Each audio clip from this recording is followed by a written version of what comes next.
twagala kwebaza ababutambuza naye boba obufunye nsaba obuyitemu otegere bene kyatukubiriza olunaku olwayo naye fenga nze nga ali mu kisawo ky'ebyensanyusa njagadde okusimba essira ku ebeera paragraph ey'okubiri fukosi wana wasooka atwebazizza okusiiba n'atukubiriza okwenyigira abanyigidde mu kusiiba n'asaba ne Mukama atuwe empeera mpozi n'okwongera okusabira abantu baffe bali mu bwetaavu naddala olw'embeera y'ebyenfuna eyeekanamye mu ggwanga. Kakati paragraph eno ey'okubiri gwali mu entertainment mu kisaawe ky'ebyensanyusa gye njagala tusimbeko nnyo essira.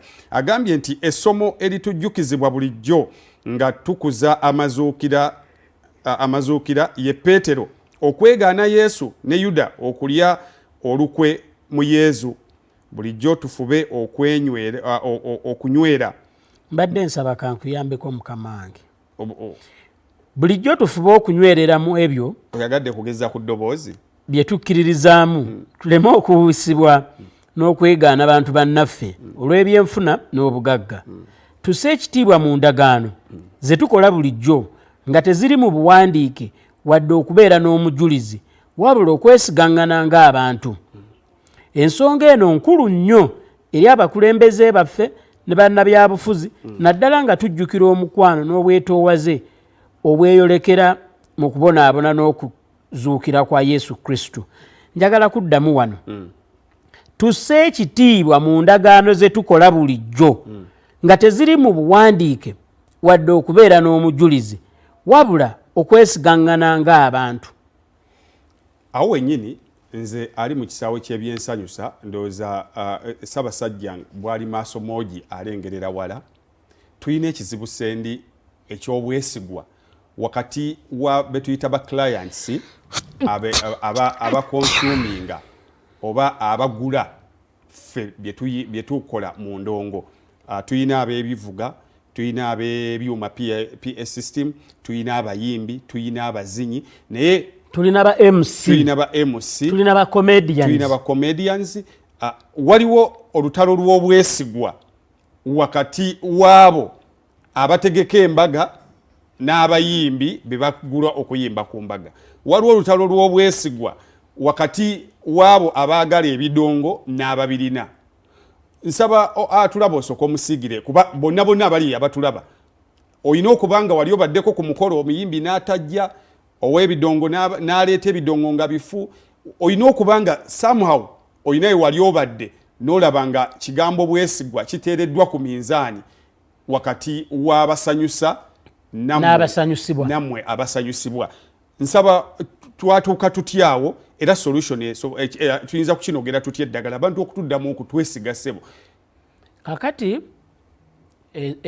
awo waliwo obuzibu bungi lwakuba tetujja kwekubira buli side zombi ne ku side z'abakonsuma abamu tebabeera beesigwa naye katusooke tutunuulira abasinga obutaba beesigwa be ba service providers, be bayimbi, be badongo, be ba DJ, be baki. N'opangisa DJ ninako embaga gye naliko DJ n'akwata embaga bbiri DJ omu nga bw'ava eno bwadde eno nga zeerinaanye zaali zeerinaanye okama yali lake nga zeerinaanye tayimu etuuka aleseewo omwana tamanyi luyimba oba abagole baali bagenda mu kusala keeka oba ki muntu bula yetubbirako nti oyo ali wali twali lugogo awo mu multipurpose. Manyi lugogo waliwo lwajjula nga mu multipurpose mulimu embaga ne waggulu waliwo ka garden akali waggulu wa multipurpose nga gye yali ku mbaga endala wakuba eyaffe akuba n'eri. Waliwo DJ gwe baalekako ku mbaga bambi ng'ennyimba zimutawaanya kati bwe baamusaba oluyimba oluleeta maama ayogereko abazadde naye in particular baali baagala maama ajja ayogereko eri abantu. Kati ye bwe yalaba oluyimba oluliko mother yalowooza nti oluyimba oluliko mother luba lwabaki lwa maama era lumuleeta. Agenda oduteekayo nga lugamba mother rest in peace. Oh God. Oh God. Kakati abantu njagala kubawa amagezi ate kino sikyogera lwakuba ndi mutegesi wa mikolo buli alina omukolo gwo kozesa nnyo services za event manager nga bw'okozesa services za lawyer ng'ogula ettaka nga bw'okozesa services za accountant oba tax consultant ng'ogenda okumanya ku by'omusolo okujjuza ku bikwatagana n'emisolo the same way mukozese nnyo ba event managers lwaki one babeera bamanyiganye n'abayimbi bano oba ba service providers a bit more two service providers bawa aba event managers ekitiibwa kubanga be batera obbawa emirimu so aba yakamukozesa gumu 2 3 amukubira ku gwokuna kizibu omuyiwa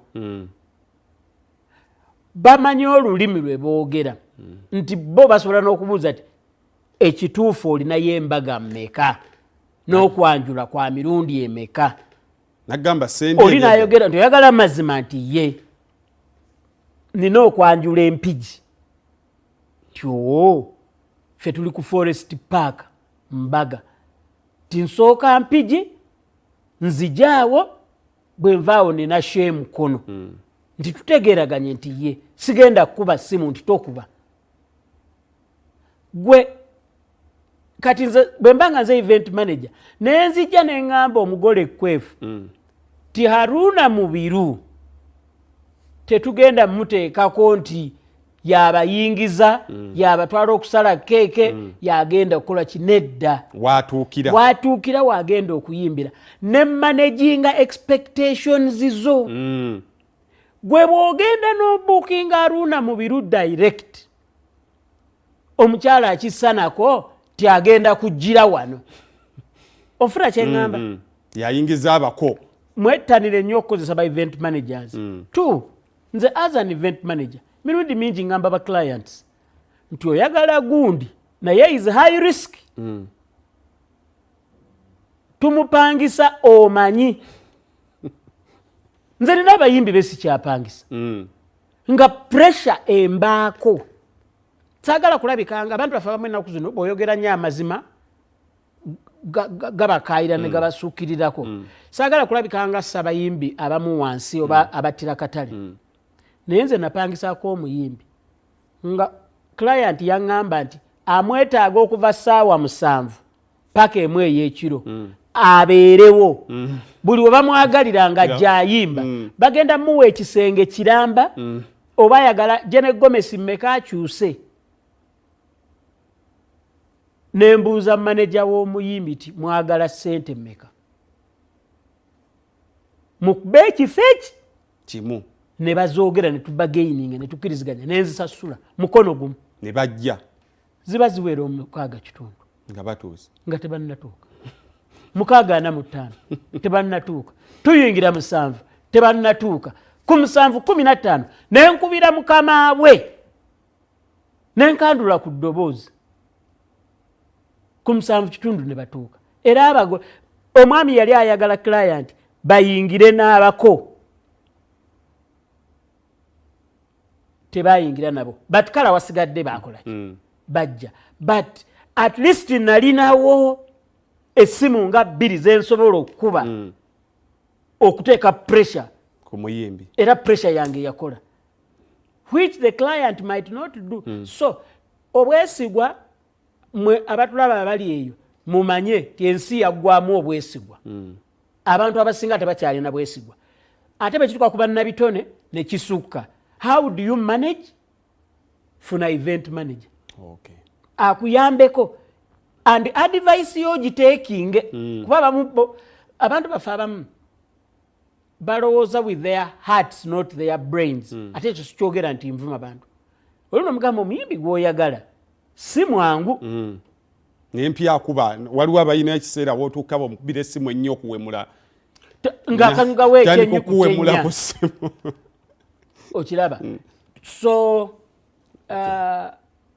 Ssaabasajja ddala Ssaabasajja ate era amanyi message eyo eri very deep gwe lwakugiteekamu entertainment wangi ne mu babazi egenda ne mu basomesa egenda anti waliwo gwe bagenda okuwa olugoye lwa Easter ku lwokusatu lwa wiiki ejja bwe bana balumuwadde bayinza n'obutalumuwa tokiwulirangako ne bamaliriza nga benywedde namuga ati kati njali lukukolera kale Christmas nange okay